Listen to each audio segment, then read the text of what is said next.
Fox News alert for you right now. This morning, former Massachusetts Governor Mitt Romney picking up another key endorsement from the chair of the Republican Governors Association, Virginia Governor Bob McDonnell. I would love to talk to the governor about what went into that decision and why now.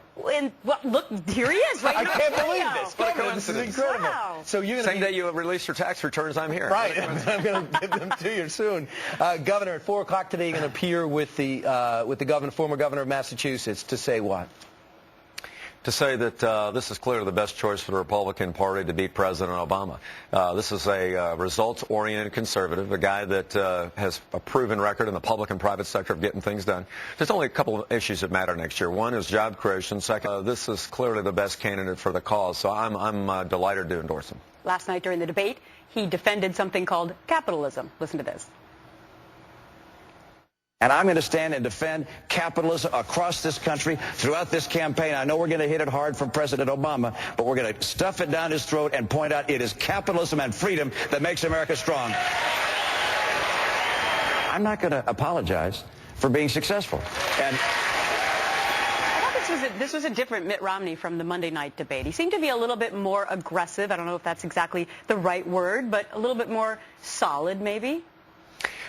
I was in a car and a plane for most of it. I did see the clips, but he is absolutely right. This is a country where the American dream is still alive, where we should celebrate success. So President Obama, is blaming Wall Street and blaming people that are successful for what's wrong with the country, wants to tax them more, wants to have punitive policies towards them. That's exactly the wrong formula. We should be celebrating people like Steve Jobs and Bill Gates and Mitt Romney, people that have taken risks, have created jobs, and helped other people achieve the American dream. I thought his defense was terrific. Governor, I got to bring you to what's happening on the Virginia ballot. A lot of controversy. If Newt Gingrich wins South Carolina, you could argue he's the front runner in this whole primary process. But when it comes to Virginia, he's not even going to be on the ballot. Yeah, that case is pretty well decided. There are only 2 candidates, and it's Mitt Romney and Ron Paul.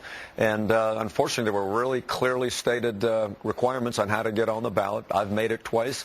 Everybody else who's competed in statewide elections has. And unfortunately, complaining after the fact that you don't like the requirements is not the way to go. That's what the judge said. So we have 2 candidates. All right, let's talk a little bit about the Keystone Pipeline, because this has been a controversial issue leading up to this week before, but the president officially saying he's not going to go with it right now. Your thoughts? Just another terrible decision, Gretchen. This is the president who talks about jobs, but his view of creating jobs is more stimulus, more money, more spending, and more taxes. That's not the solution. Mitt Romney gets that, and I think this pipeline decision is another attack on the energy industry. We talk about energy independence, but he's been hostile to coal, to natural gas, no moving forward on Yucca Mountain to promote nuclear energy. He's torched us in Virginia, President Obama, by not allowing offshore drilling for oil and natural gas.